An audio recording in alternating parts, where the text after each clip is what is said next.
Obrigado, Otávio, pela linda mensagem. Deus seja louvado. Feliz sábado, igreja. Feliz sábado para você que nos assiste também pela internet. Que alegria estarmos juntos na casa de Deus, na presença do nosso bom Deus. Hoje pela manhã eu estive ali com o nosso clube de aventureiros, o Clube Apos, e que alegria poder ver ali as nossas crianças, todas felizes, animadas. E o pessoal da diretoria do Clube de Aventureiros também estava muito animado. Todo mundo vestido ali com as roupas dos pioneiros. Eu vi ali o Tiago com a Fabiana, né?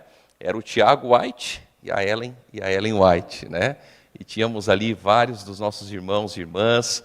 Temos também alguns dos nossos jovens no projeto Maranata, que está acontecendo ali no NASP, em Engenheiro Coelho. Durante toda a semana, nós tivemos a Escola Cristã de Férias, a igreja, o Ministério Infantil aqui da igreja, através da liderança da Lilian, estiveram ali envolvidos com as nossas crianças, ali na Igreja da Paisagem Colonial. E como é bom a gente ver a nossa igreja em movimento, trabalhando cada vez mais para a honra e glória do nome do nosso bom Deus. E hoje nós vamos aprender um pouquinho mais a respeito da palavra de Deus. E eu quero convidar você neste momento para fechar os seus olhos, para mais uma vez falarmos com o nosso bom Deus. Senhor Deus, amado Pai que habitas nos céus, nós agradecemos a Ti, Senhor Deus, pelo privilégio que temos nesta manhã de estar na Tua igreja, para poder Te adorar, para poder louvar e engrandecer o Teu santo e bendito nome. Nós estamos sentindo o Teu Santo Espírito em nosso meio e agora, Senhor, nós iremos abrir a Tua palavra. E queremos te suplicar que o Espírito Santo ilumine a nossa mente, nos ajude a entender a Tua vontade, nos ajude a compreender, Senhor Deus, aquilo que o Senhor deseja para cada um de nós. O Senhor sabe como chegamos até a Tua igreja nesta manhã, trazendo talvez as nossas lutas, nossas dificuldades, mas neste momento nós te suplicamos que, ao abrir a Tua palavra, nós sejamos transformados pelo poder do Teu Santo e amado Espírito. Que neste momento nós venhamos ter um encontro especial com o Senhor. Que nada e nem ninguém venha nos atrapalhar deste encontro, porque queremos sair daqui fortalecidos pelo poder da Tua palavra. Permaneça conosco, nós te pedimos no nome do Senhor Jesus. Amém, Pai. Amém. A mensagem de hoje, ela tem como título, Olhe e Viva. Eu quero convidar você a abrir comigo a sua Bíblia no livro de Números. Nós temos aqui uma história muito conhecida, no capítulo 21, Números, capítulo 21. Nós vamos ler do verso 4 ao verso 9. Números, capítulo 21, verso 4 ao verso 9. A mensagem do sermão está fundamentada no texto de Números, capítulo 21, do verso 4 ao versículo 9. Se você trouxe a sua Bíblia, por favor, abra a palavra de Deus e vamos juntos ler as Sagradas Escrituras. Números, capítulo 21, verso 4 ao verso 9. Lemos assim: Então os israelitas partiram do Monte Or, pelo caminho do Mar Vermelho, para rodear a terra de Edom. Mas o povo se tornou impaciente no caminho, e falou contra Deus e contra Moisés, dizendo: Por que vocês nos tiraram do Egito para que morramos neste deserto, onde não há pão nem água? Já estamos enjoados dessa comida ruim. Verso 6. Então o Senhor mandou para o meio do povo cobras venenosas, que mordiam o povo, e morreram muitos do povo de Israel. Então o povo foi a Moisés e disse: Nós pecamos, porque falamos contra o Senhor Deus e contra você. Ore ao Senhor, pedindo que tire de nós as cobras. Então Moisés orou pelo povo. O Senhor disse a Moisés: Faça uma serpente e coloque-a sobre uma haste. Quem for mordido e olhar para ela, viverá. Moisés fez uma serpente de bronze e a pôs sobre uma haste. Quando alguém era mordido por alguma cobra, se olhava para a serpente de bronze, ficava curado. O povo de Israel estava caminhando pelo deserto. Eles estavam rumo à terra prometida. Mas existe algo que parece que era algo comum na vida do povo de Israel, porque eles viviam reclamando, eles viviam murmurando a respeito daquilo que acontecia na vida deles. Quantas e quantas vezes Deus esteve ali mostrando o seu poder, o seu cuidado com o povo. Mas mesmo assim o povo insistia em reclamar, insistia em murmurar, insistia muitas vezes em questionar o que estava acontecendo. E agora eles estavam caminhando e de repente a Bíblia diz que eles se tornaram impacientes no caminho. Nós sabemos que talvez caminhar pelo tempo que o povo caminhou no deserto não era uma tarefa fácil, não era uma tarefa simples. E eles estavam impacientes, eles estavam cansados, eles estavam esgotados. E agora eles começaram a murmurar, eles começaram a reclamar. E o interessante é que eles questionam a Moisés e questionam a Deus, dizendo: por que você nos tirou aqui do Egito? Por que você nos tirou para que nós morrêssemos neste deserto? Vamos morrer de fome, vamos morrer talvez de esgotamento. E quantas vezes, diante das situações da vida, nós agimos de forma parecida com o povo de Israel. Nós estamos vendo o cuidado de Deus, a proteção de Deus na nossa vida, mas quando surgem os obstáculos, quando surgem as dificuldades da vida, nós começamos a reclamar, começamos a murmurar, e quantas vezes questionamos a Deus: Senhor, por que isso aconteceu na minha vida? Por que aquilo aconteceu na minha vida? E agora, no versículo 6, a palavra de Deus diz que o Senhor mandou para o meio do povo cobras venenosas. E essas cobras, elas mordiam o povo. E a Bíblia diz que morreram muitos dos israelitas. As serpentes, elas eram consequência da rebelião do povo. E talvez você se pergunte, mas por que Deus ele enviou as cobras no meio do povo? Se Deus é um Deus de amor, se Deus é um Deus que não quer o sofrimento, não quer a dor, Ele não quer a tristeza do povo de Deus. É que muitas vezes, querida igreja, nós sofremos as consequências das nossas escolhas e das nossas decisões. O povo de Israel era um povo que tinha o coração endurecido. Eles passaram 400 anos sendo escravizados no Egito. Eles haviam aprendido e também se acostumado a viver como escravos. E este povo era um povo que não entendia, que não compreendia muitas vezes a vontade de Deus, os planos de Deus. E muitas vezes eles tinham que sentir, eles tinham que ver as consequências daquilo que eles faziam e escolhiam para entender o cuidado e a proteção de Deus. Na Bíblia, a serpente, ela está associada ao pecado e a Satanás. Desde o Éden, a humanidade ela foi mordida pelo veneno do pecado. E a palavra de Deus ela nos ensina que todos nós fomos contaminados. Todos nós fomos contaminados pelo pecado e não existe pecador leve ou pecador grave.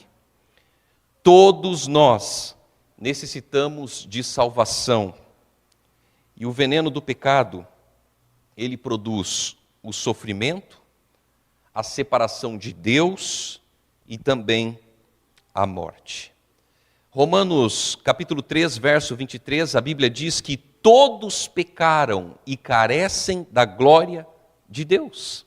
Então, assim como os israelitas, eles não podiam remover o veneno da serpente sozinhos, nós também não podemos remover o pecado por nossos próprios esforços. Nós não podemos simplesmente tirar, arrancar de nós, simplesmente pelas nossas habilidades, pelas nossas capacidades, ou talvez pela nossa santidade. E agora, no versículo 8, Deus ele providencia o remédio para o povo de Israel. Veja, o povo estava reclamando, estava murmurando, e Deus então envia as serpentes para morder o povo, para que eles pudessem se voltar a Deus, para que eles pudessem entender e compreender que Deus estava cuidando deles, que Deus estava à frente deles. Mas o que me chama a atenção é que quando as serpentes começaram a morder o povo e muitos começaram a morrer, qual é a atitude do povo?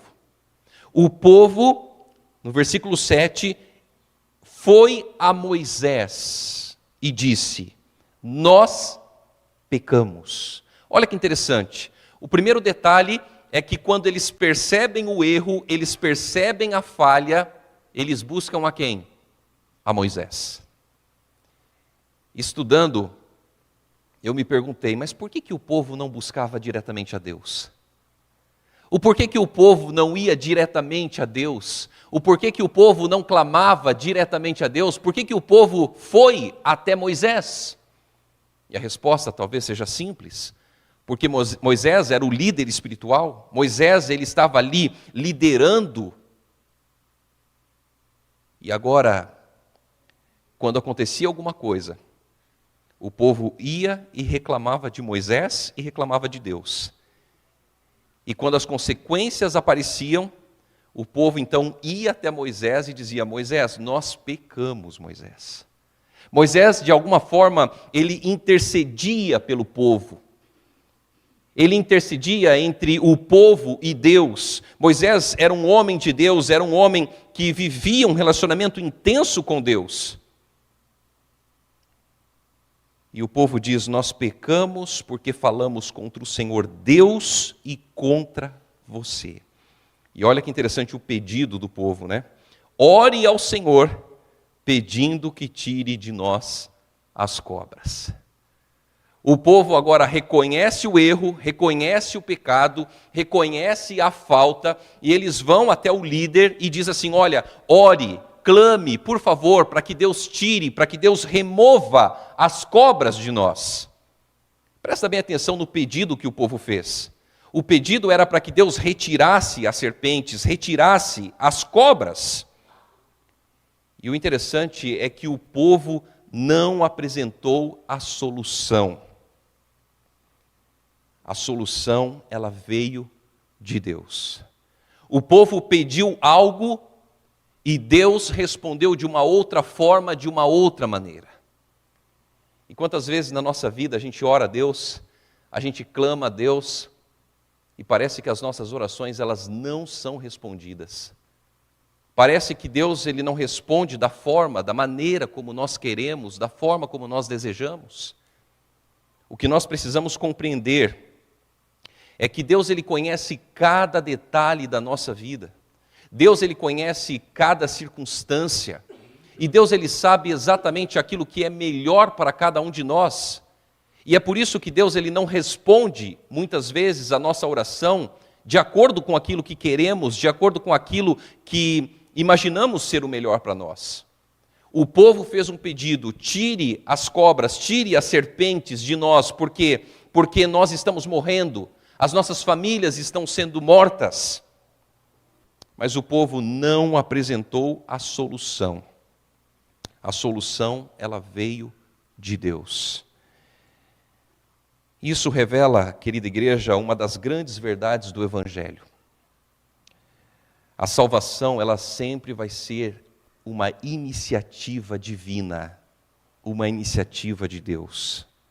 Desde o Éden, Deus ele procura o pecador, Deus ele procura o ser humano para que o ser humano o aceite como Senhor e Salvador pessoal. Desde o Éden, Deus está em busca do ser humano para a salvação do ser humano. E aqui existe um detalhe muito importante, porque quando nós falamos a respeito de salvação, nós precisamos compreender que a salvação Deus quer conceder para todas as pessoas. Mas nem todos serão salvos. Porque salvação tem a ver com escolha. A salvação não é mérito nosso, não é pelos nossos esforços, não é pela nossa capacidade de obedecer a Deus que vamos ser salvos, mas é pelo sangue de Cristo derramado sobre a nossa vida. É sobre os méritos de Cristo. João 3,16, um texto muito conhecido por todos, porque Deus amou o mundo de tal maneira, que deu o seu Filho unigênito, para que todo aquele que nele crer não pereça, mas tenha a vida eterna. Jesus morreu por todas as pessoas. E olha o que diz o versículo 8, que nós lemos. O versículo 8 da palavra de Deus diz, no caso aqui, Deus falando para Moisés, né? Faça uma serpente e coloque-a sobre uma haste. Quem for mordido e olhar para ela, viverá. Veja, o povo havia dito o seguinte: Moisés, ore a Deus, clame a Deus, para Deus tirar, para Deus remover as serpentes do nosso meio. Porque aquela era a solução do povo, aquela era a visão do povo, simplesmente acabar com as serpentes, tirar as serpentes dali e eles estariam salvos. Mas Deus olha para o povo e diz: não, Moisés, faça o seguinte, você vai fazer uma serpente de bronze, de metal, e você vai colocar sobre uma haste, e cada vez que um israelita ele for mordido pela serpente, ele vai ter que olhar para aquela serpente de metal. E se ele olhar, ele vai ficar curado. Irmãos, parece algo tão fácil, que às vezes se torna até difícil de acreditar. Imagine, a pessoa foi mordida pela serpente e agora ela precisava apenas olhar para a serpente de metal e ser curada. A serpente de bronze, ela apontava para Cristo. E eu gostaria que você agora segurasse as páginas do livro de Números e fosse comigo para o Evangelho de João. O Evangelho de João, no capítulo 3, Jesus ele interpreta a história, né? João, capítulo 3. O Evangelho de João, capítulo 3, no versículo 14.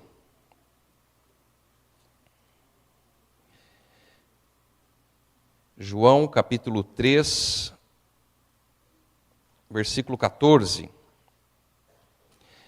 Nós temos aqui a história, né? Jesus conversando com Nicodemos.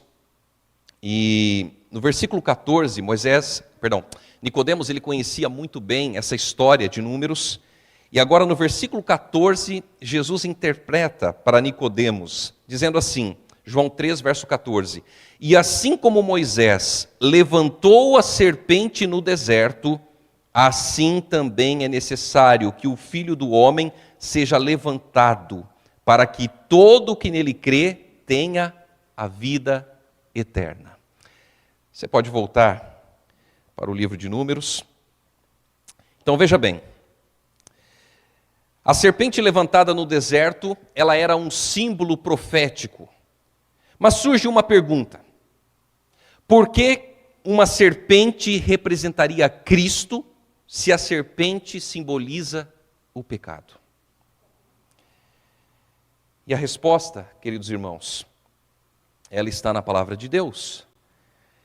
E eu quero convidar você agora a ir ao texto de 2 Coríntios, no capítulo 5, no versículo 21. Eu falei para você voltar para Números, né?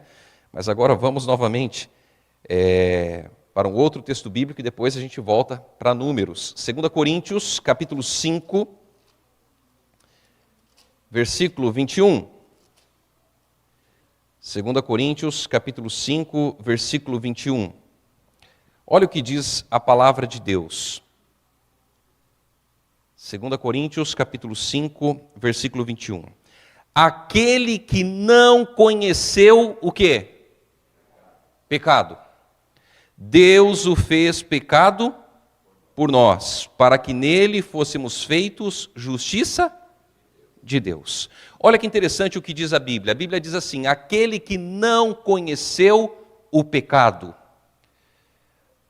Jesus, quando ele veio a este mundo, ele veio com uma natureza perfeita.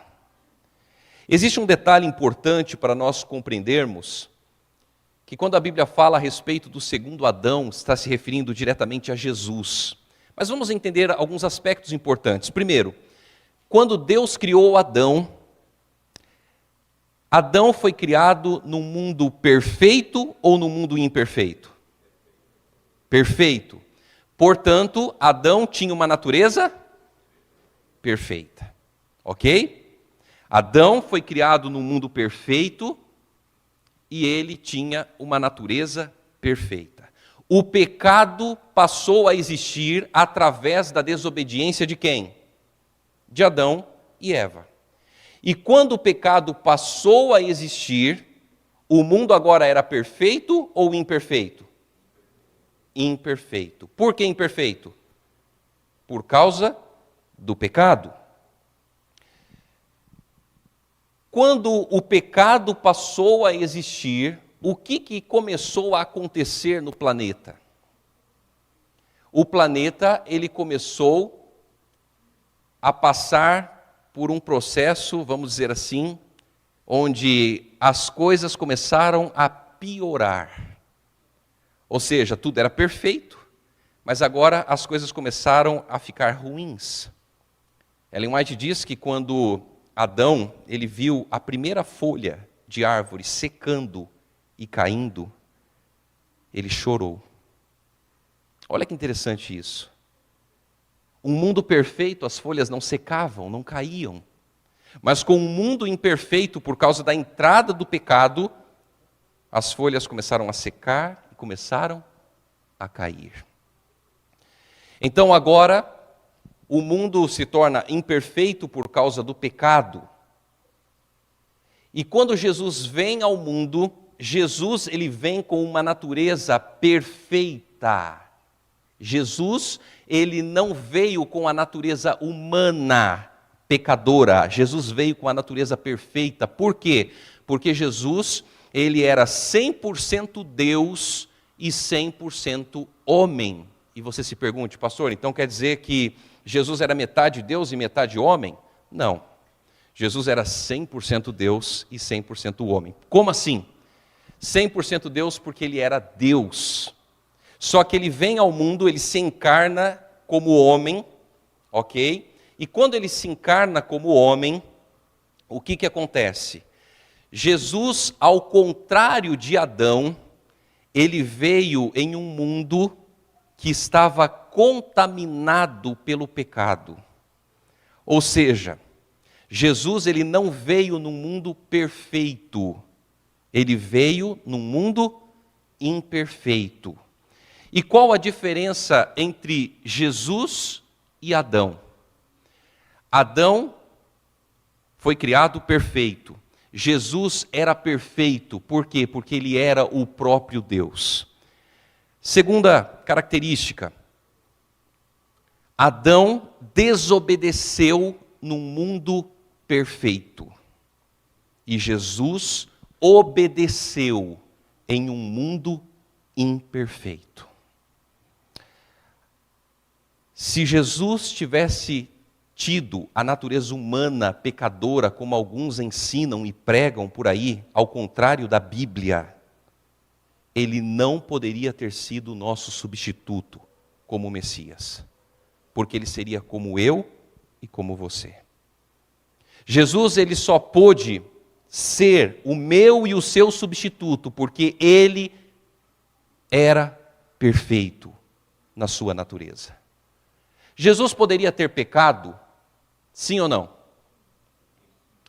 Jesus ele poderia ter pecado, só que se ele tivesse pecado, ele se tornaria igual a nós.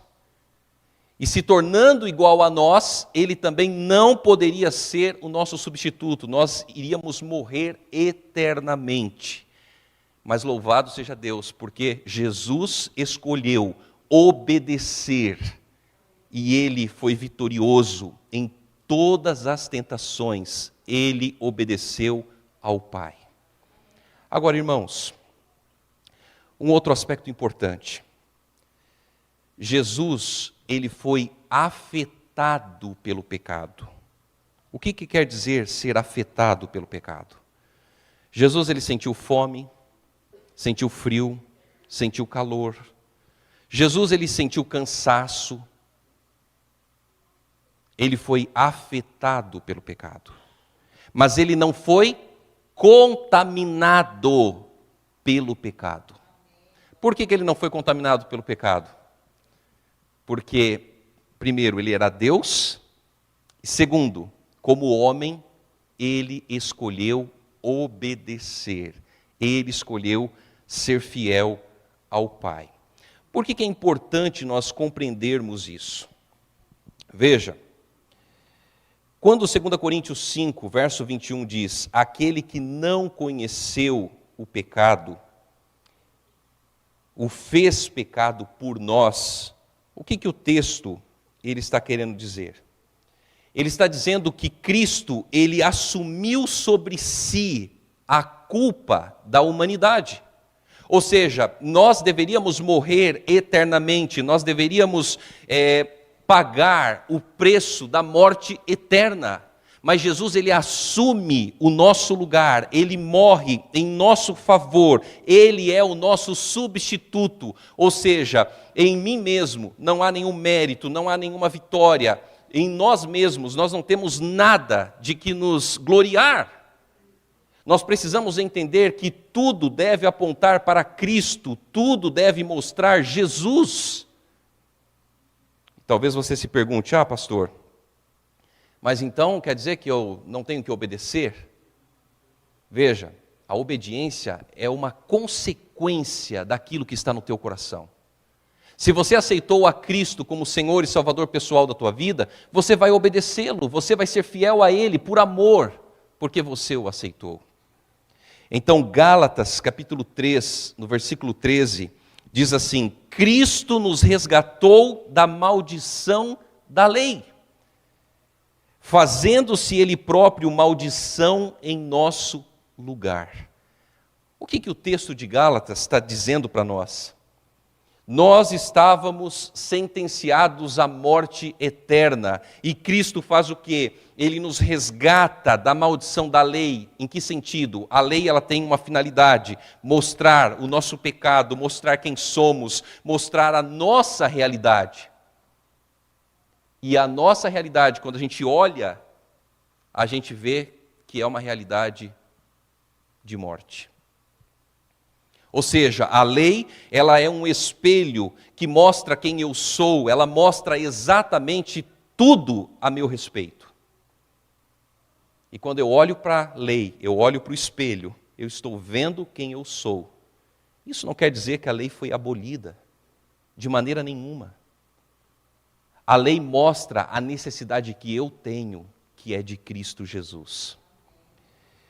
Assim como a serpente, ela representava a consequência do pecado, Cristo carregou sobre si a condenação que era nossa. O que Jesus ele faz na cruz? Ele toma o lugar do pecador. Jesus, ele se coloca no lugar do pecador. E o remédio? O remédio era simples, era olhar e crer. Então imagine só você, um israelita ali caminhando, ele é mordido por uma serpente. Naquele exato momento em que ele era mordido pela serpente, ele tinha que fazer algo. E o que ele precisava fazer? Ele precisava pagar? Ele precisava correr atrás de um médico?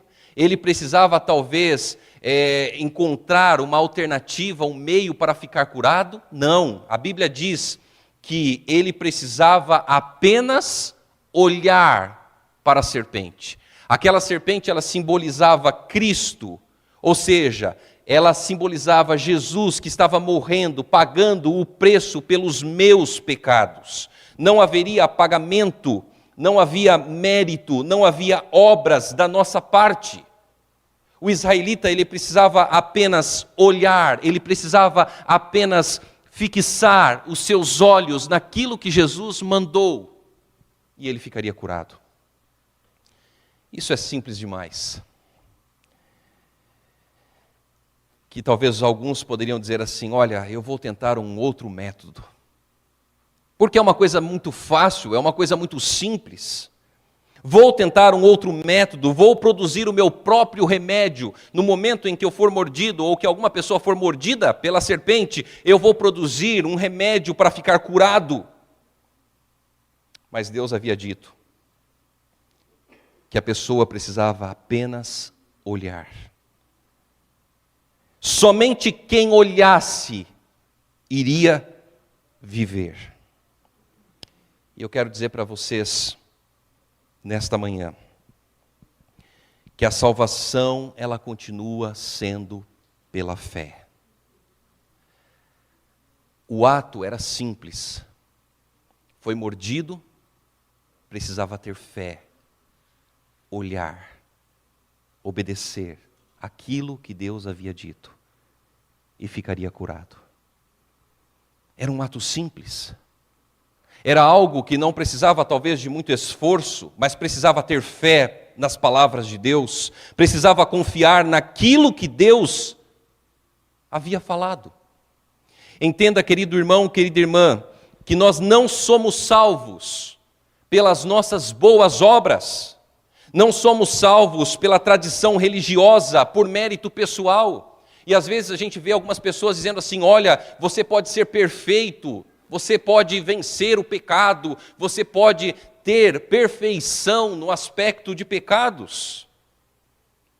E quando a gente fala a respeito de pecado, a Bíblia diz que não é apenas os atos, mas o pecado é a nossa natureza, o pecado são também os nossos atos, pecado é aquilo que você sabia que deveria ter feito e não fez, a Bíblia chama também de pecado. O grande problema é que, infelizmente, algumas pessoas, elas querem colocar o centro no ser humano, como se o ser humano, ele chegasse a um nível de perfeição, e por chegar nesse nível de perfeição, ele agora vai ser salvo. Quando a Bíblia ensina que todos nós pecamos, todos nós carecemos da graça, da glória de Deus sobre a nossa vida. Ah, pastor, então o senhor está dizendo que nós vamos continuar levando uma vida de pecados? Não. O cristão, quando ele entrega a sua vida a Jesus, ele começa uma nova caminhada com Cristo. Pouco a pouco ele vai entregando a sua vida a Jesus. Qual é o erro que muitos cometem quando falam em relação à questão de pecado? Tente imaginar a nossa vida espiritual como uma plantinha que cresce. O que acontece com a planta para ela crescer? Ela cresce do dia para a noite? Sim ou não? Não. O que você tem que fazer para a planta crescer? Você precisa preparar a terra. Você precisa pegar a semente, você precisa plantá-la. Você precisa regar, ela precisa do sol, ela precisa do oxigênio para que ela cresça. É um processo. É um processo que demora um certo tempo. A nossa vida com Deus é semelhante. Quando nós conhecemos a Cristo, nós não vamos imediatamente chegar a um ponto, a um nível que somos perfeitos na nossa vida espiritual. Mas é a cada dia se colocando nas mãos de Deus, é a cada dia buscando a Deus, é a cada dia olhando para Cristo e ao olhar para Cristo, entendendo quem somos e o que precisamos. E nessa corrida, todos nós estamos num processo de crescimento. Todos nós. Agora, alguns ensinam que a nossa vida espiritual é como se nós fôssemos um robô. Que você liga na tomada. Quando você liga na tomada, o robô funciona. Puxa da tomada, o robô para. É como se tudo dependesse unicamente de um ato. E a pessoa vai começar a merecer, vamos dizer assim, os méritos de Cristo. Os méritos não estão em nós, eles estão em Jesus. Infelizmente, alguns acreditam e pensam que vão ser salvos porque se tornaram melhores do que outros. Quando na verdade a salvação, ela não tem a ver com as nossas obras, não tem a ver conosco, ela tem a ver com Cristo. A salvação é pelos méritos do Senhor Jesus. Quando eu aceito Jesus Cristo como meu Senhor e Salvador, eu passo a obedecê-lo. Eu passo a fazer a vontade de Deus. Sabe por quê? Porque eu o amo. Então quer dizer que eu vou viver no pecado? Não. O cristão, ele não vai viver no pecado. O pecado é como se ele fosse um acidente de percurso na vida do cristão. Algo que o cristão não pretendia, algo que ele não queria, algo que ele não planejou, algo que não estava ali planejado na sua mente. Foi um acidente de percurso. E aí João diz, né? Que se por acaso pecarmos, nós temos o quê? Um advogado perante o Pai, Jesus. Então veja, irmãos, a salvação ela nunca foi por boas obras, nunca foi pela tradição religiosa, nunca foi por mérito pessoal. Nós somos salvos pela graça mediante a fé em Cristo Jesus.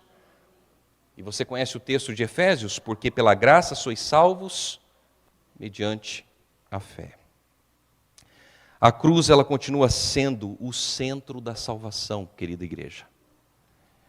A haste levantada no deserto, ela aponta para a cruz erguida no Calvário. O centro da nossa mensagem não é apenas as profecias, não é apenas as verdades da palavra de Deus no aspecto doutrinário, a mensagem do santuário, mas o centro da nossa mensagem é o Cristo crucificado, ressurreto e prestes a voltar. Jesus é o centro de toda a nossa mensagem, de toda a nossa palavra. Ellen White, ela escreveu dizendo que de todos os que professam ser cristãos, nós, como adventistas do sétimo dia, devemos ser os primeiros a exaltar Cristo perante o mundo. E nós podemos ver que no deserto havia dois grupos de pessoas. O primeiro grupo eram aqueles que foram mordidos pela serpente e ignoraram o remédio. O segundo grupo eram aqueles que também haviam sido mordidos pela serpente, mas olharam para a serpente sobre a haste e viveram. É interessante que esses dois grupos tinham uma característica e uma diferença. Qual era a primeira característica? A primeira coisa que esses dois grupos tinham em comum: foram mordidos pela serpente. Eles foram mordidos, e em relação a isso agora, um grupo simplesmente ignora, não olha para aquilo que Deus havia dito. E esse grupo morre. Mas o segundo grupo obedece. Esse segundo grupo olha, e ao olhar, esse grupo vive. Hoje também existem apenas dois grupos no mundo em que nós vivemos: aqueles que rejeitam a Cristo e os que olham para Cristo pela fé. A pergunta não é se nós fomos mordidos pelo pecado, porque todos nós fomos. A pergunta é: para onde nós estamos olhando? Nós estamos olhando para as nossas obras? Estamos olhando para aquilo que fazemos, achando que vamos chegar num nível de santidade maior do que as outras pessoas? Ou nós estamos olhando para Jesus, estamos focados em Cristo? Estamos talvez olhando para os nossos problemas? olhando para as dificuldades da vida, as lutas que nós enfrentamos, as batalhas, as provações da vida? Será que nós estamos olhando para as pessoas? Estamos talvez com o nosso olhar fixo naquilo que as pessoas fazem, naquilo que as pessoas falam a nosso respeito. Estamos talvez olhando para as pessoas e ao olhar para elas estamos fundamentando a nossa fé nas pessoas. E alguns dizem assim, olha, eu não vou mais na igreja. E aí você pergunta, irmão, por que você não vai mais para a igreja? Ah, porque o irmão falou tal coisa, a irmã falou tal coisa. Fulano gosta de mim, Beltrano não gosta de mim. Veja, a igreja, a casa de Deus, é um local onde várias pessoas vêm. E quando cada pessoa chega na igreja, cada pessoa traz consigo a sua bagagem. E o que eu quero dizer com bagagem? Traz o teu temperamento, traz a sua educação, traz o seu conhecimento bíblico. Alguns têm um conhecimento mais maduro da palavra de Deus, outros estão começando a aprender. Outros vêm à igreja sem ter ideia, às vezes, do que está acontecendo. Outros estão na igreja sem sequer, durante toda a semana, ter tido um único momento buscando a Deus na vida. O único momento que a pessoa está buscando a Deus é no momento que ela está na igreja. Outros estiveram a semana inteira na presença de Deus, buscando a Deus. O que eu quero dizer com isso? É que quando nós chegamos à igreja, nós precisamos entender que nós estamos aqui por causa de uma pessoa. E essa pessoa é Jesus Cristo. Jesus, ele precisa ser o primeiro na nossa vida, ele precisa ser o centro da nossa vida. E entenda, querido irmão, querida irmã, que nem sempre as coisas elas vão ser da forma como você quer que seja. Nem sempre vai ser da maneira como você almeja. Porque a igreja também é um local para acolher as pessoas, da forma como elas estão. É para apresentar Cristo para elas. E às vezes alguns dizem assim, olha, eu quero que a minha igreja seja uma igreja reverente. E está certo, não está errado. A igreja tem que ser um local de reverência, porque estamos na presença de Deus. Mas entenda, querido irmão, querida irmã, que às vezes existem pessoas que não têm o mesmo conhecimento que você, que estão lutando, que estão em busca desse conhecimento, que ainda não aprenderam a respeito dessa mensagem. E talvez a sua atitude, talvez as suas palavras, pode fazer com que essa pessoa nunca mais apareça aqui dentro da igreja. Não faz sentido buscar Jesus apenas na igreja. Nós precisamos buscar a Cristo todos os dias da nossa vida. Precisamos ter um relacionamento autêntico e verdadeiro com Jesus todos os dias durante a semana. Para que quando chegarmos na igreja, nós tenhamos a coroação, vamos dizer assim, desse encontro que nós tivemos durante toda a nossa semana. Querida igreja, hoje Cristo continua sendo levantado diante de nós.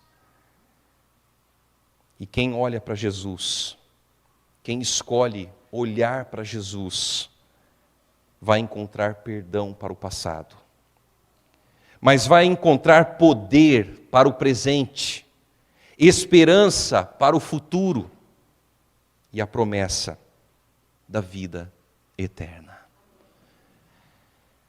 Olhe para Cristo, creia em Cristo, viva por Cristo. Esta é a mensagem que nós precisamos entender, precisamos compreender. Tire o foco de você, tire o foco da sua situação. Comece a olhar para Cristo, comece a ver em Cristo aquilo que tem que acontecer na tua vida. Quando a gente começar a olhar para Jesus, muitas coisas vão mudar na nossa vida. E às vezes a gente pode cair num erro de ter aquele orgulho espiritual. E o que seria esse orgulho espiritual? É achar que nós somos bons o suficiente para alcançar os méritos de Cristo. Se você olhar para Jesus, você vai entender que todos os méritos não estão em você, mas está em Cristo, está em Jesus. Cuidado com aquilo que você ouve. Cuidado com o que às vezes aparece para você dizendo, olha, essa é uma verdade. Olhe para Cristo, olhe para Jesus.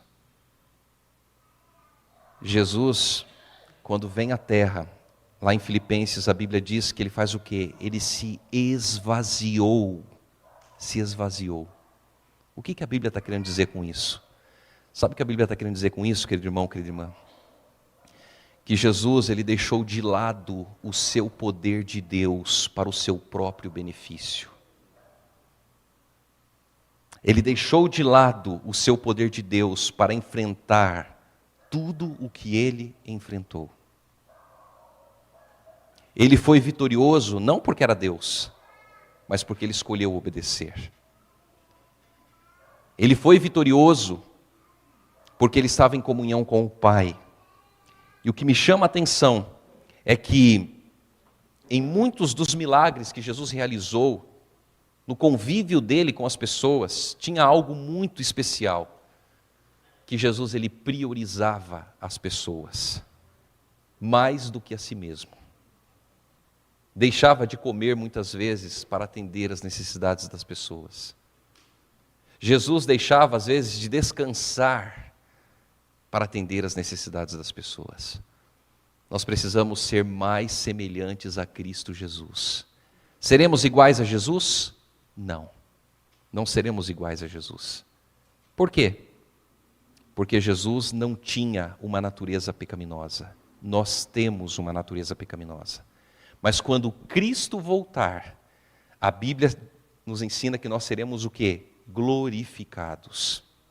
Não teremos mais a natureza pecaminosa.